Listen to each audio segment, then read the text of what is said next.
We do have team coverage of the storm. With the cold weather, make sure you don't forget about your pets. Experts say they're just as vulnerable to frostbite and hypothermia, so you'll want to keep them inside with you if possible. Channel 8's Matthew Mittleiter has more tips on how to protect our furry friends from freezing. With the incoming snow and wind chills expected to be at least 40 degrees below zero, it's important that you prepare your pets the same way that you would with people.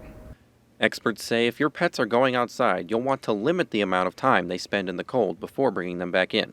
That means only going out to use the bathroom and taking very brief walks.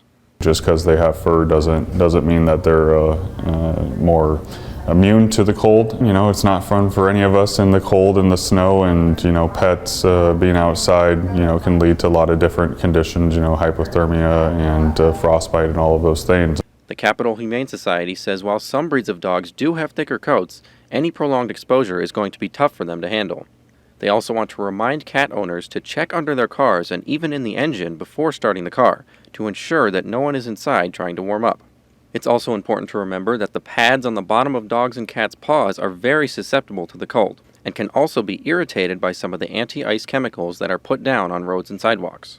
To keep paws safe, remember to wipe them off after they've been outside or give them some kind of boots or shoes to wear, as long as they fit properly. Boots are a good thing to have, a type of coat or a sweater for your short-haired dogs or your small dogs to keep that wind from getting to their skin.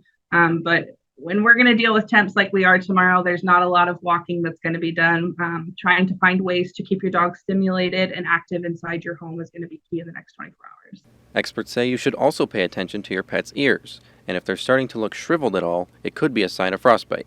Animal Control says they'll help to bring in any animals left in the cold, and will look into cases where owners leave their pets outside for too long. If an individual is not getting adequate veterinary care or taking the precautions to get the dog out of the elements, we're going to investigate that as a possible animal neglect case.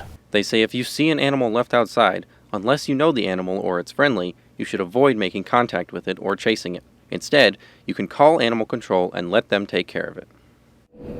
If you have an outdoor pet and you're planning on keeping them outside in the next couple of days, experts say that you must have some kind of elevated shelter to protect them from the wind, with dry bedding inside and fresh, unfrozen water to drink.